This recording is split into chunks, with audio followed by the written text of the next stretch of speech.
नमस्कार। इस वर्ष को जाने में अब कुल 10 दिन और रह गए हैं,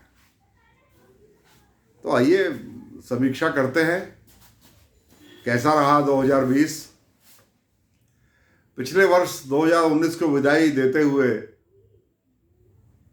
मैंने कहा था अपने मित्रों के बीच कि अगर ये 19 था तो ये 20 है, 19 पर 20 भारी पड़ेगा।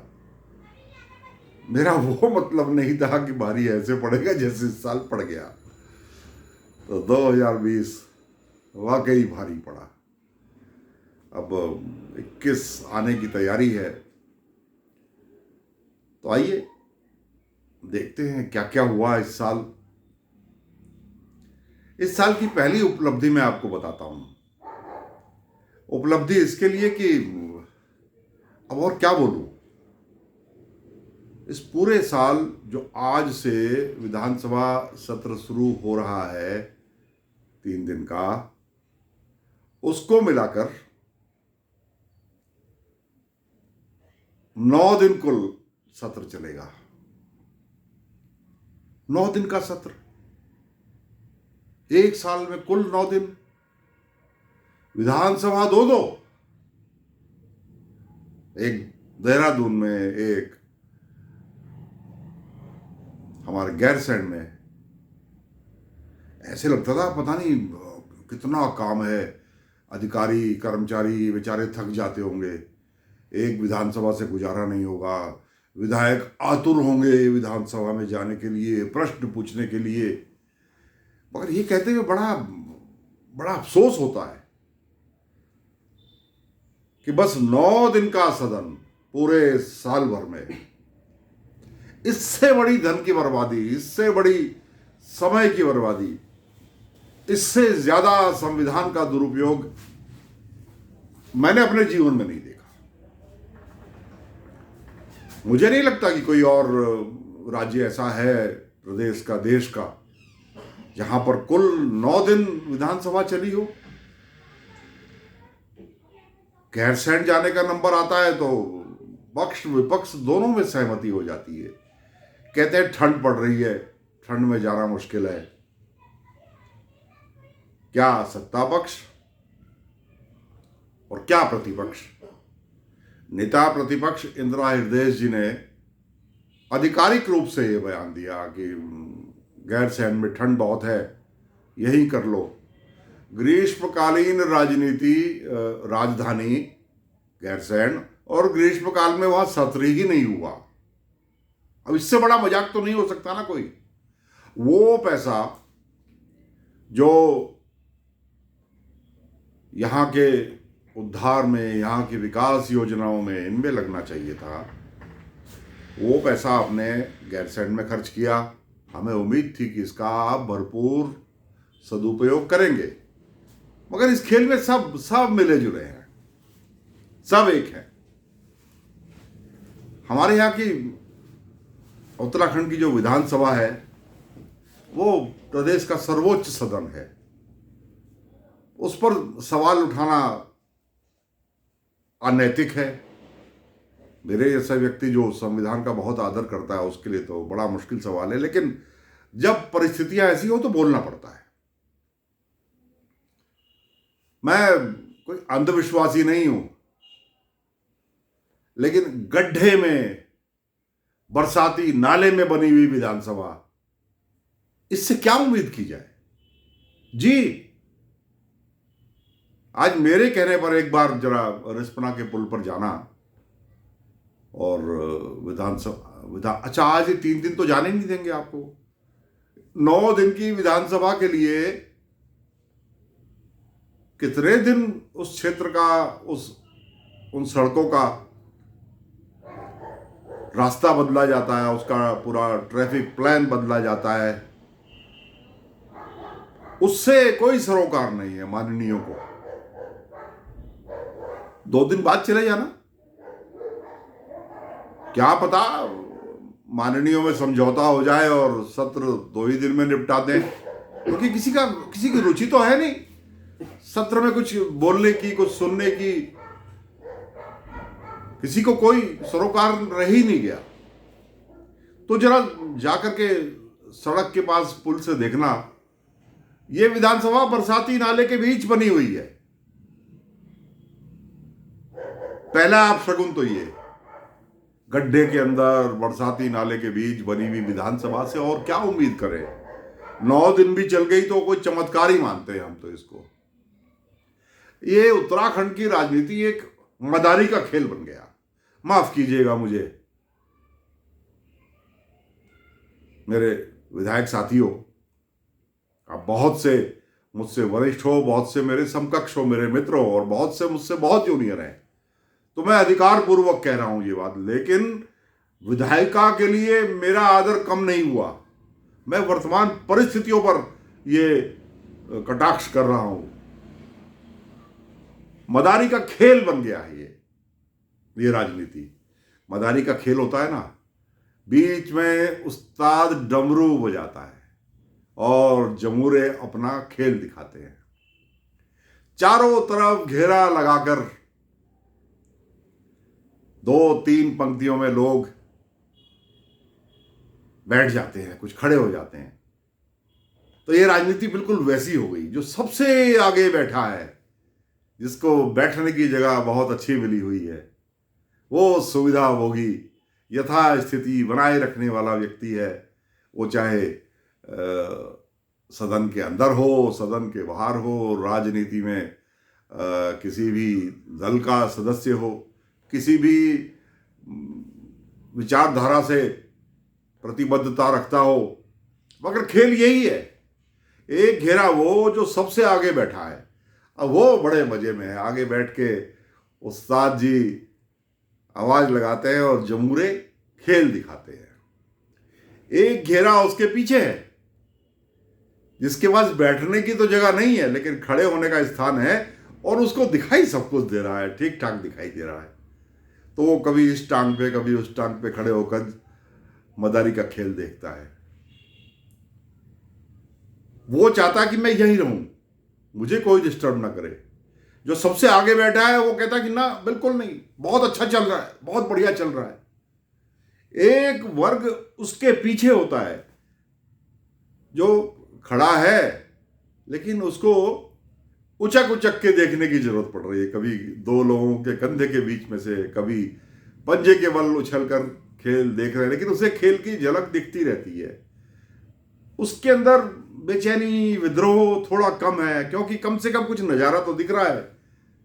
ये चंद्र लोग है, ये क्रीमी लेयर, राजनीति की क्रीमी लेयर है ये। फिर एक पूरा रेला लोगों का इसके सबसे पीछे होता है, जिसे सिर्फ आवाज आती है, उसको दिखता कुछ नहीं। तो वो कभी इधर से धक्का लगाता है, कभी उधर से धक्का लगाता है, और उसकी कोशिश होती है कि ये आगे वाले तो बड़ी देर से मजा ले रहे हैं, अब मेरा नंबर भी आना चाहिए। तो धक्का लगता है, कभी कभी नहीं लग पाता, और कभी लग जाता है तो जो सबसे आगे वाले हैं उन बेचारों को खड़ा होना पड़ता है, और जो पीछे से धक्का लगा रहे थे वो बैठ जाते हैं। अब जो आगे बैठा था, जो आगे वाले के पीछे खड़ा था, वो पहुंच गए पीछे धक्के में, और जो पीछे रेले में थे उनको आगे जगह मिल गई। अब वो यथास्थिति बनाने की कोशिश करते हैं, और जो अभी तक आगे बैठे थे अब पीछे पहुंच गए। अब वो धक्का लगाते हैं कि हमको नहीं दिख रहा भाई, हमें भी कुछ खेल देखने दो। तो ये सिलसिला चलता रहता है। एक पीछे से धक्का लगता है और उस धक्के में कुछ लोगों को जगह मिल जाती है, कुछ मजबूत लोग अपनी जगह वही बनाने में कायम रहते हैं। तो ये मदारी का खेल हमारे यहाँ चल रहा है।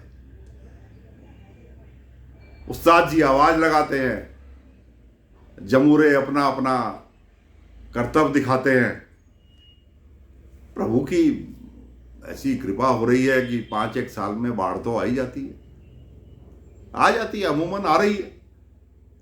तो उस बाढ़ में सारा कूड़ा करकट, प्लास्टिक, असली नकली सब बह करके कहीं ना कहीं पहुंच जाते हैं। और ऐसा भी हो जाता है कि कभी कभी सांप और नेवले एक ही पत्थर पर अटक जाते हैं। अब ये तो बड़े गजब की प्रजाति है। जो राजनीति के सांप और नेवले हैं वो सेकंड से पहले अपना पुराना कहा सुना माफ करके एक दूसरे के गले लग जाते हैं और कहते हैं हम तो भाई भाई। तो जब बाढ़ आती है तो सांप नेवले एक साथ हो जाते हैं और अब वो राजनीति की मदारी के खेल की सबसे अगली कतार में बैठ जाते हैं। तो यही हमारे प्रदेश में चल रहा है। कई बार धक्का लगते लगते इधर के जमूरे उधर भी चले जाते हैं, लेकिन कलाबाजी अच्छी खाते हैं, खेल अच्छा दिखाते हैं। अब जनता को तो तालियां बजानी है, बस एक काम है जनता के पास। अच्छा खेल हुआ, तालियां बजाई, वाह वाह वाह। तो जमूरो ऐसे ही खेल दिखाते रहो। इस प्रदेश को आपने एक मदारी का तमाशा बना दिया है, तमाशा। अब 1 साल रह गया विधानसभा के चुनाव में। मालूम नहीं इस साल कैसी बंदरबाट होगी, क्योंकि इस साल तो जो अगला साल 21 आएगा उसमें दिसंबर के आसपास आचार संहिता लग जाएगी। तो जो वित्तीय वर्ष का आखिरी क्वार्टर होता है ना, जनवरी फरवरी मार्च, उसमें आपको सारा बजट एग्जॉस्ट करना पड़ता है। जितना भी बजट आपके पास आवंटन हुआ विभागीय बजट, तो वो बजट जब नंबर आएगा वो इस बार जल्दी आएगा। इस बार अक्टूबर नवंबर दिसंबर से ही वो समय आ जाएगा। हालांकि बजट एलोकेट होते होते भी अप्रैल और मई हो जाती है। मार्च में ईयर एंड होता है तो अप्रैल में तो योजनाएं बनती है, मई तक वो बजट मिलता है। तो मई से और नवंबर दिसंबर के बीच आपको अगले साल बजट खर्च करना है। तो क्या होगा अगले साल हमें नहीं मालूम। अगर इस साल कुल 9 दिन विधानसभा चली तो ये अच्छा लक्षण नहीं है। ये काहे के लिए इतना तामझाम, इतना बड़ा सरकारी अमला, इतना बड़ा राजस्व विभाग जो आपकी सुख सुविधाओं को मेंटेन करने में लगा रहता है, हॉस्टल आपके लिए सारे प्रदेश के सारे गेस्ट हाउसेस, आपके सारे गेस्ट हाउसेस, और जो आपका विधायक हॉस्टल है वो तो आपका है ही। आपकी निजी कोठियां अलग है, आपकी सरकारी गाड़ियां अलग है, आपकी निजी गाड़ियां अलग है, और विभागीय 2-3 गाड़ियां जिस मंत्री के घर में ना आई वो मंत्री काहे का। तो उत्तराखंड की राजनीति को रसातल में पहुंचाने वाले राजनीतिक दलों, थोड़ा रहम करो, थोड़ा रहम करो। हमारे यहाँ 50 के लगभग लोगों ने, कुछ लापता भी है, मैं उनको भी जोड़ता हूं उसमें। रामपुर तिराहे कांड के आज भी कुछ लापता लोग हैं। लगभग 50 लोगों ने अपनी जान दी है। कुछ तो शर्म करो। कभी तो लगे कि इस विधानसभा में कुछ काम सार्थक भी होते हैं, कुछ अच्छे काम भी होते हैं। जनता को ये तो लगे कि हाँ आज हमारी बात डिस्कस हुई। विश्वविद्यालयों की मान्यताएं, अपने अपने चहेते चहेते कॉलेज हैं, कॉलेज के पास जो सुविधा है उसके हिसाब से आप बिल बनाते हो। वो बिल महामहिम राज्यपाल के यहां अटक जाते हैं। बस इस तरह के ही काम आप करते हो। मैंने तो यहां तक देखा है कि आपकी कैबिनेट की बैठक में सिर्फ एक लैंड यूज चेंज करने के लिए आपने कैबिनेट की बैठक बुलाई। दिल्ली के किसी व्यापारी के साथ आपकी क्या साठगांठ होती है मैं ये नहीं कहना चाहता। तो ये हमारे इस साल का मोटा मोटा लेखा जोखा है। और अंत में एक बात कहना चाहता हूं आप लोगों से, और ये सवाल मैं अपने उत्तराखंड के प्रबुद्ध जनता और मतदाताओं के बीच छोड़ना चाहता हूं आज, कि जो लोग इस साल गैरसैंण की विधानसभा में सत्र करने के लिए सिर्फ इसलिए नहीं गए कि वहां ठंड बहुत है, कैसे करके वहां सत्र होगा, वहां सुविधाएं नहीं है, तो मैं उन्हें बताना चाहता हूं कि ये ठंड तो अगले साल भी पड़ेगी, उसके अगले साल भी पड़ेगी। अब क्या करूं, ऐसा कोई सिस्टम नहीं है कि आपको प्रतिनियुक्ति पर किसी और राज्य में भेज दिया जाए। अब रहोगे तो आप उत्तराखंड के विधायक ही, तो मन बना लो, मन बना लो।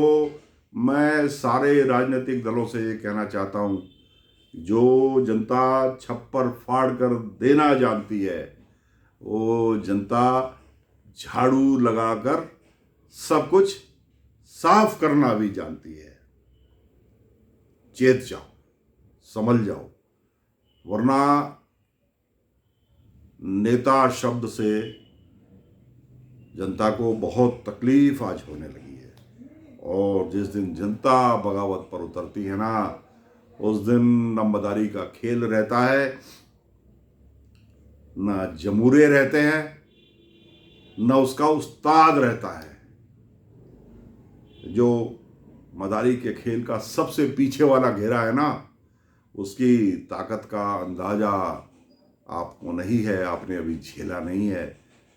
एक आध दल तो झेल चुके, लेकिन उसकी ताकत को समझो। जनता जनार्दन से डरो और कम से कम दोबारा चुनाव जीतने के लिए ही सही आने वाले एक वर्ष में कुछ ऐसा यादगार तो कर जाओ जो 2017 से 2022 की विधानसभा हम लोगों को याद रहे। इसी उम्मीद के साथ कि अब तक जो हुआ सो हुआ, कोरोना का बहाना भी साथ साथ चल गया, मगर अगला वर्ष कोरोना मुक्त होगा, अगला वर्ष भ्रष्टाचार मुक्त होगा, और जिन आशाओं और उम्मीदों के साथ हमारे प्रदेश की जनता ने आप लोगों को, हमारे माननीयों को इस विधानसभा में इतनी बड़ी तादाद में एक ही दल के लोग चुन करके दिए, वो उसकी सार्थकता को इस वर्ष सिद्ध करने में सफल रहेंगे। मेरी आप सबको बहुत बहुत शुभकामनाएं। आप सबका इतनी देर तक मेरे साथ जुड़े रहने के लिए आभार। मेरे इस वीडियो को, जो मैं YouTube पर भी चलाता हूं और हिमालय दर्पण उत्तराखंड डिजिटल चैनल पर भी ये चलता है, इसको लाइक कीजिए, इसको सब्सक्राइब कीजिए, इसको कमेंट कीजिए, इसको शेयर कीजिए। इन्हीं शब्दों के साथ अंत में आपका एक बार फिर से आभार। नमस्कार।